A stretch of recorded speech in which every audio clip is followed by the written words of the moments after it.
The man across the counter never lowered his voice and never once looked at the woman writing it down. Nora's hand had gone still over the key, because every word he dictated was a lie, and she was the only person alive who knew it. The trouble was, the one man who might believe her had the most to lose of anyone in Ashford. His name was Wendell Crane. He owned the valley. He owned the cattle that grazed it, and most of the debts that ran under it. And he wore his power the way other men wore an old coat, easy, without thinking. He set a slip of paper on the counter and smoothed it flat with one finger. "You getting this down?" he said. She always said that. She had said it for 3 years. People came to her window with their joys and their ruin folded into a dozen words, and she sent them out into the wire and kept her face still while she did it. A telegraph operator heard everything and was supposed to remember nothing. That was the oath of the work, unwritten but iron. Send it true. Send it clean. Keep what you carry. She had kept everything. Births and deaths. A bank failing 2 counties over. A woman's note to a man who was not her husband. Nora had sent them all and said nothing, and the town had learned to look straight through her, the way you look through a window you trust to be clear. Crane began again. To Judge Harlan Pike, Territorial Court, Fort Reno. Murder confirmed. Witness places Jess Holloway at the North Line the night of the 14th. He shot my foreman, Dell Ryker, in cold blood. Request you come and try the matter at once. Crane. Nora's pencil moved across the paper. Her face did not change. Inside her, something had gone cold and very loud. Because she knew the 14th, she knew it better than Crane did.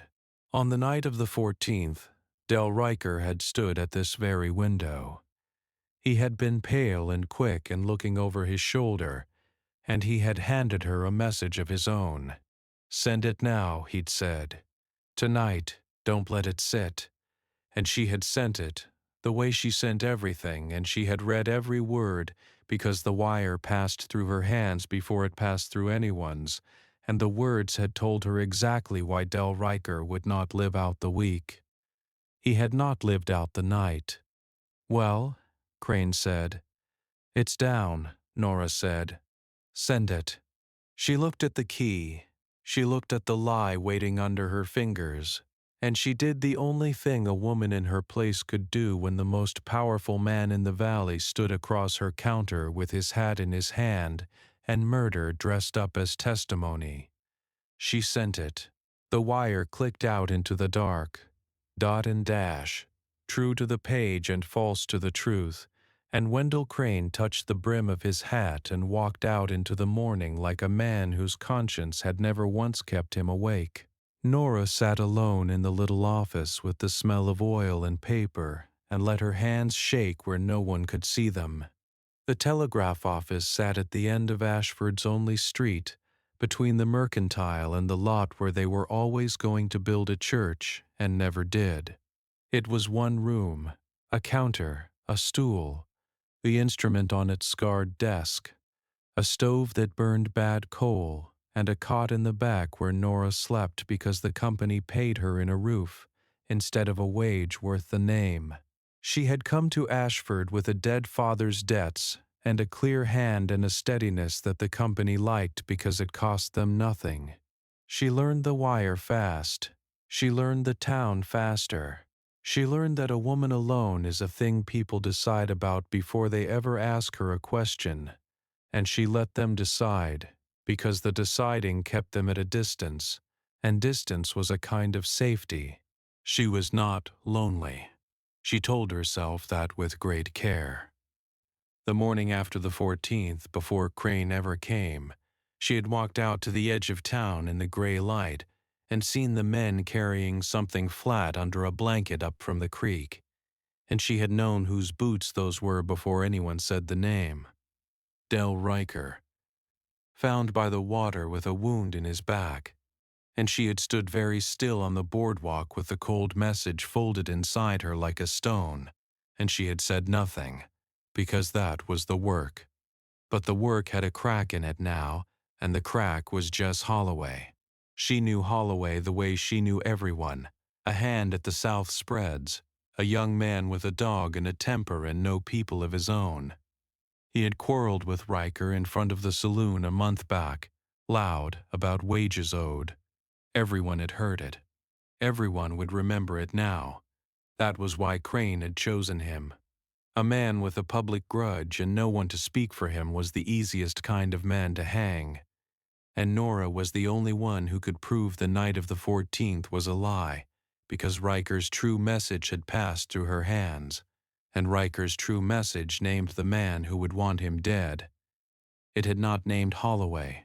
It had named Crane. The step outside the office door had been loose for a month. It rocked under your boot and threw your weight wrong, and Nora had been meaning to fix it and never had the time or the nails. One morning it was fixed. She came out at dawn to sweep, and the board sat flat and solid, set with new nails, the heads sunk clean. No note, no name.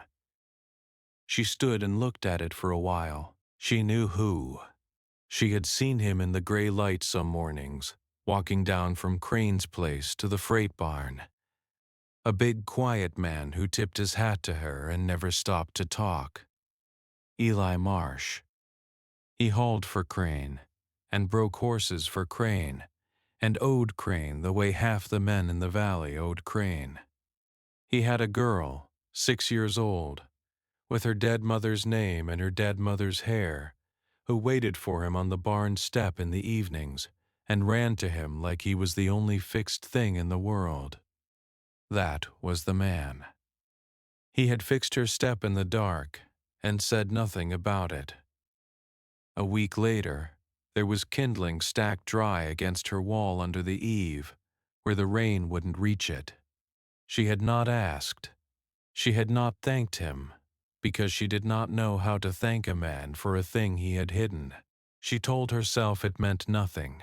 A man tidied a step. A man stacked some wood. The valley was full of small mercies that came to nothing in the end. She did not believe herself, and that frightened her more than Crane did. The town began to talk about the hanging before there was even a trial. That was how it went in Ashford. Crane's word came down like weather. Jess Holloway killed Dell Ryker. Men said over their coffee, said it as a settled thing, and the few who had liked Holloway said it lower and looked away when they did. The judge was coming up from Fort Reno. The thing would be done quick. A man could feel the town leaning toward it, the way a field leans before a storm, and no one wanted to be the green thing standing up alone against the wind.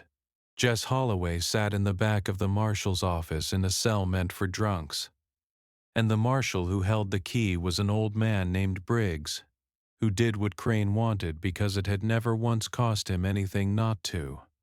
Nora carried the truth to her window every morning, and sent other people's words and said nothing. She told herself there was nothing to be done. She had no proof a court would take. The message Ryker sent was gone down the wire to a land office 2 counties away. And what she had was the operator's record, her own copy, in her own hand, in the book under the counter that the company made her keep. A book no one ever asked to see. A book that named no witness and no judge would believe over Wendell Crane, unless someone with weight and standing stood up beside her and swore she was honest. And the only kind of man with weight enough to matter was a man who answered to Crane. The motor of the thing turned in her at night, the same question over and over, keeping her from sleep. If a word from her could save Holloway, did she have the right to stay silent? And if she spoke it, who would believe a woman the town looked through, and who would pay for it when she did? Eli Marsh came to the window on a Thursday with a real message, his own, the first time he had ever stood there as a customer and not a ghost in the dawn. "To the Sisters of Mercy, Fort Reno," he said. He turned his hat in his big hands while he said it. "Beth's eyes. Tell them I'll bring her in the spring. Ask what it'll cost." Nora wrote it down. The girl's eyes had been going wrong for a year, everyone in town knew, going milky at the edges, and a man who hauled for Crane did not have the money to fix them, and would not for a long time. "That all?" she asked. "That's all." She sent it. The wire clicked. He stood there after, not leaving, turning the hat. "You fixed my step," Nora said. She had not planned to say it. It came out of her like the truth always did when she was tired. Eli Marsh looked at her then, really looked, the way almost no one in Ashford ever had. "It was loose," he said. "You'd have turned an ankle. And the kindling, it was getting wet." That was all the man would give her, and somehow it was more than anyone else in the valley had given her in 3 years.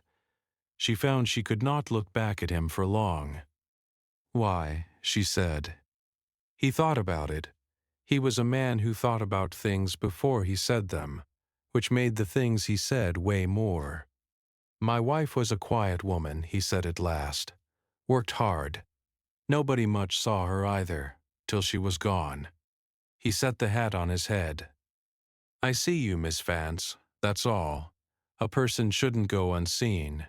He walked out, and Nora sat with that the way she had sat with the lie, except this was the other thing entirely, and it shook her worse. She decided to test him before she ever decided to trust him. She did not plan it as a test. It only became one. He came in the next week with hay money to send, and while he stood there she said low, watching his face, "Do you believe Holloway killed Ryker?" Something moved behind his eyes. Caution. The plain animal caution of a man who owes everything to one man and knows it. "Crane says he did," Eli said carefully. "That's not what I asked." He was quiet a long moment. Outside, a wagon went by. "No," he said finally, and it came out of him low and reluctant, like a stone pried up. "Holloway's got a temper, but he wouldn't shoot a man in the back. I've worked beside him. He hasn't got it in him." He stopped. He seemed to hear his own words and grow afraid of them. "But what I think don't matter. I haul cattle. The judge'll decide." "And if the judge decides wrong, then a man hangs," Eli said, "and I keep my mouth shut, same as everyone, because I've got a girl whose eyes need fixing and a debt to a man who could put us both in the road by sundown." He said it flat, without excuse. It was the truth and he hated it, and he said it anyway, and that plainness, that refusal to dress his fear up as virtue, was the thing that decided Nora. "What if it wasn't a guess?" she said. "What if someone knew, for certain, that the night Crane swears to is a lie?" Eli went very still. "How would someone know that?" Nora looked at the man across her counter. She thought of the loose step made solid, the dry kindling, the wife nobody saw till she was gone. She thought of the girl on the barn step who ran to him like he was the only fixed thing in the world, and she understood, with a cold, clear certainty, exactly what she was about to cost him, and exactly what kind of man would let her. "Because every word in Ashford passes through my hands," she said, "before it ever reaches the wire." And Dell Ryker sent a message the night before he died. She told him in the back room with the door shut and the stove ticking. Ryker had come to the window the night of the 13th, not the 14th, and that one day was a knife because Crane's lie put the murder on the 14th and put Holloway at the north line. And Nora could prove Ryker was alive and afraid, and at her window the night of the 13th, telling a different story altogether. The message had gone to a land office 2 counties east. In it, Ryker named what he had found in Crane's books. Crane had been filing claims on water rights that weren't his, forging the marks of homesteaders who died or moved on. And Ryker, who kept the tally for the herd and had begun, lately, to keep more than that, had the proof and had grown a conscience he could not afford. He'd sent word east to a man who could act on it. Then he had gone home along the creek in the dark. and he had not gone home at all. Crane killed him, Nora said, or had it done, to bury the books, and now he's burying the only honest hand he had under another man's name. Eli's face had gone the color of ash. You sent it, Ryker's message. You read it. I read all of them. It's the work. She opened the book under the counter and turned it to the page, and there it was, the 13th in her own careful hand. A copy. Not the message itself, that was gone east, but the record. Date, sender, the gist of it, operator's log, required by the company, read by no one. That's proof, Eli said. That's my word in my own handwriting in a book no one's ever asked to see, Nora said. Against Wendell Crane. In front of a judge, Crane invited up himself. She closed the book.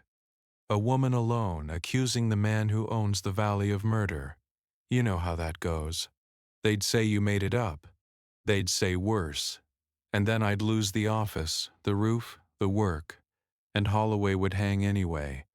And Crane would go on filing other men's water under his own name till the day he died in a clean bed.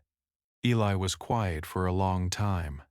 Unless, he said, unless a man with weight stood up beside me and swore I was honest, Nora said.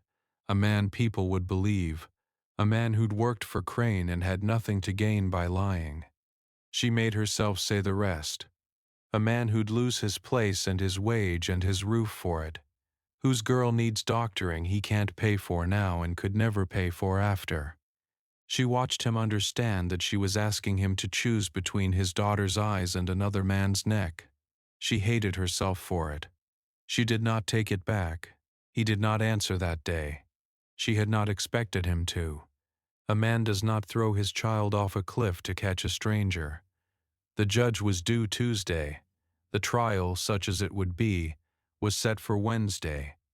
The town built the talk higher every day, and Holloway grew thinner in his cell, and Marshal Briggs whittled on the porch and waited for the thing to settle the way Crane wanted it to settle.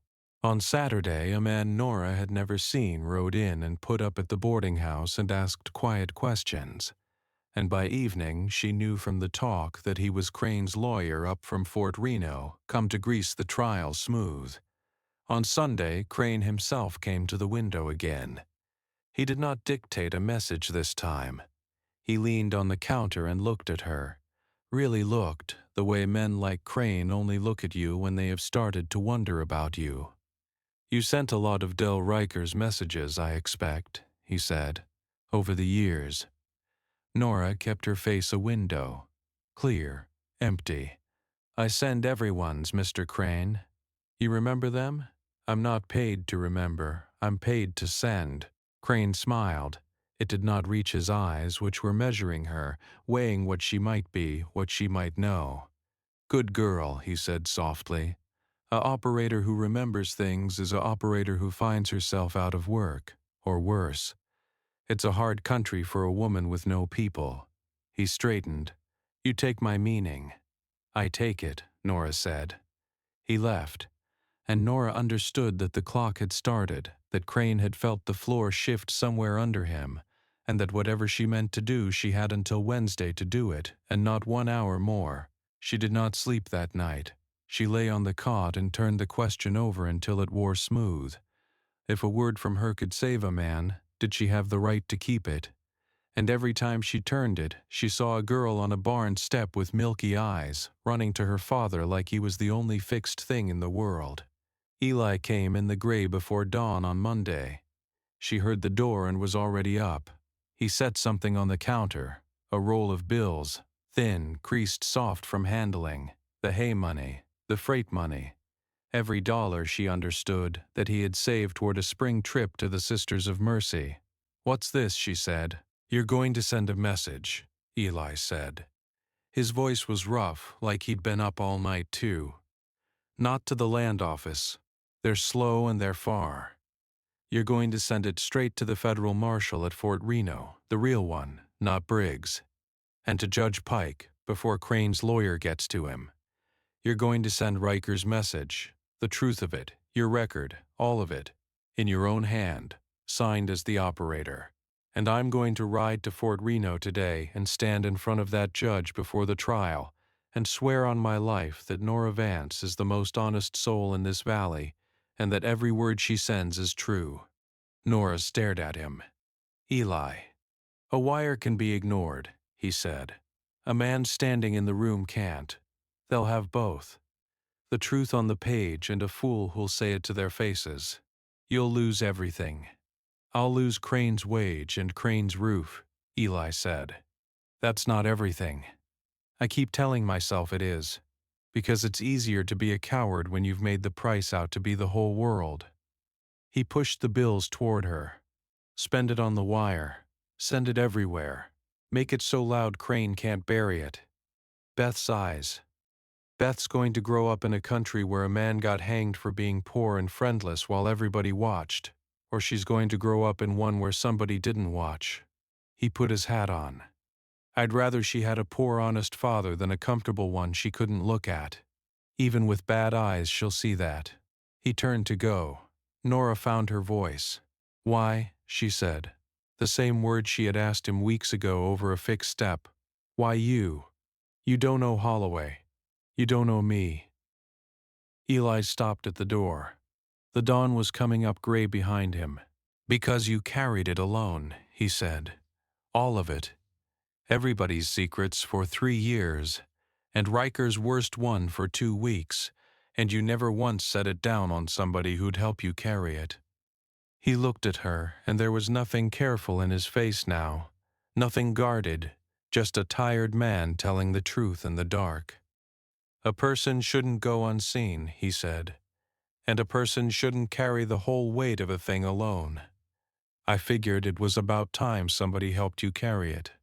Then he was gone, and the door swung shut, and Nora stood with a roll of soft bills in her hand, and the wire waiting under her fingers, and the gray light coming up over a valley that did not yet know the day was about to turn.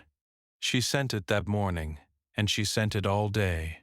She sent Ryker's true message, the 13th, the water rights, the forged marks, the books.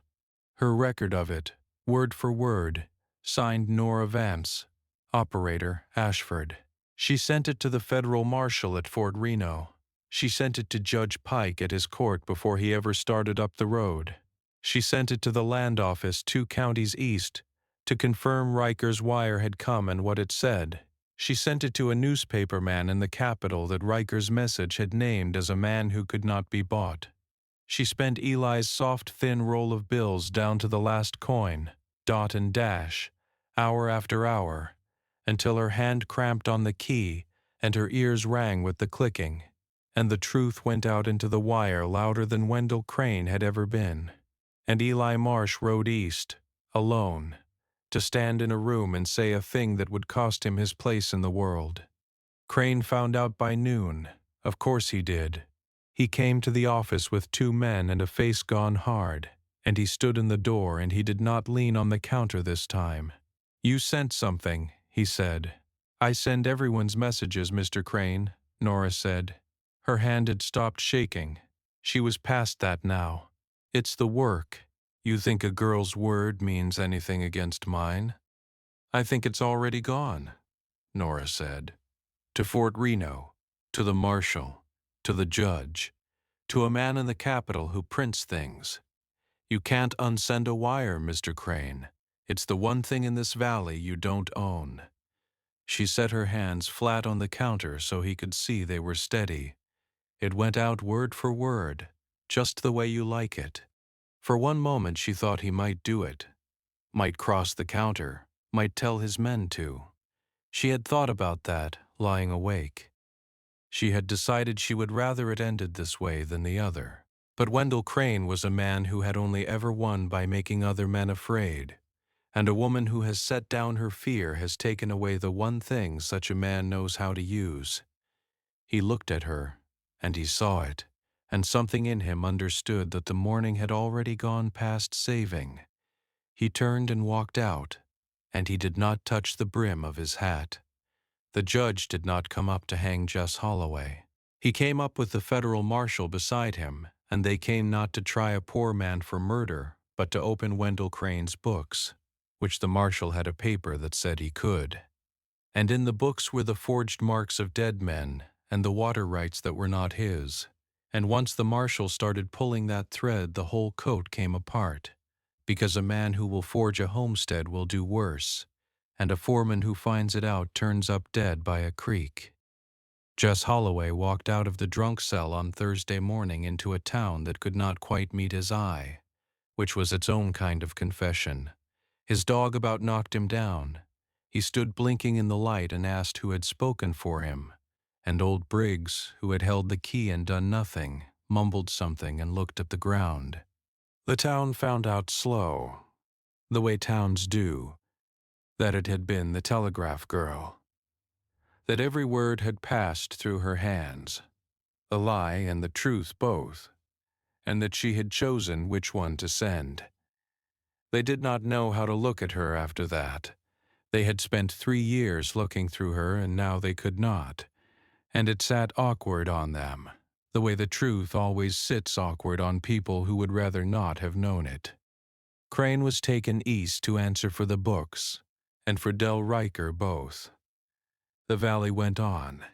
It always did. Eli Marsh came back on a Friday with empty pockets and no place to haul for, and his girl on the wagon seat beside him. He had stood in the room. He had said the thing, and Crane, true to every promise he had ever made, had put him off the place by the time he got home. No wage, no roof, a debt called due that Eli could not pay. He stopped the wagon outside the telegraph office because there was nowhere else in Ashford he had a reason to stop. Nora came out. The step under her boots was solid. She had a way of forgetting and remembering that every morning now. "You lost it all," she said. "I lost Crane's," Eli said. "Turns out that's a smaller thing than I'd made it." Beth looked at Nora from the wagon seat with her clouded eyes, head tilted, the way she did when she was listening her way toward a face she couldn't quite see. "Pa," she said, "is this the lady who sends the words?" "This is her," Eli said. "You sound nice," Beth said, with the flat honesty of a child. "Pa said you carry everybody's secrets and don't tell." "I don't tell," Nora agreed. "Did you tell ours?" Nora looked up at the man on the wagon seat. "No," she said. "But I think it's time somebody did." She had been alone with everything for 3 years. The work had made her a keeper of other people's lives and a stranger to her own, a window everyone trusted and no one ever looked through. And here at last was a man who had looked, who had fixed a step in the dark and asked nothing, who had spent his child's hope to save a stranger's neck because a person should not go unseen and should not carry a thing alone. "There's a cot in the back," she said. "It's not much. There's a stove that burns bad coal and a roof the company pays me with instead of money. But it's dry and the step is solid, and there's room for a girl who needs her eyes seen to." She made herself say it plain, the way he always said things plain. "I've got a little put by, not much, but the Sisters of Mercy are at Fort Reno, and the wire runs straight to them from this very desk, and I expect I could send a message for free, this once, and not tell the company." Eli Marsh looked at her a long moment in the afternoon light. "That's a lot of words, Miss Vance," he said, "for a woman who keeps her own." "I'm out of practice keeping them," Nora said, "where you're concerned." He climbed down from the wagon. He lifted Beth down after him, and the girl held to his hand and turned her clouded face up toward the sound of Nora's voice, smiling at a person she could not yet see, but would, by spring. That evening the stove burned bad coal and warmed the little room anyway. Eli mended the latch that had stuck for a year. Beth fell asleep on the cot with the dog Holloway had insisted they take, and Nora sat at the desk, where she had sent 10,000 of other people's words, and for the first time in 3 years she sent one of her own. To the Sisters of Mercy, Fort Reno. One child. Her eyes. We'll bring her in the spring. Tell us what it costs. And she signed it. Not operator, not Nora Vance of the company. She signed it from the both of them. The wire clicked out into the dark, true and clean and her own at last. And Nora Vance, who had carried the whole town's silence on her back for 3 years, sat in the warm light beside a quiet good man and a sleeping child, and found that the weight, set down, had never been hers to carry alone in the first place.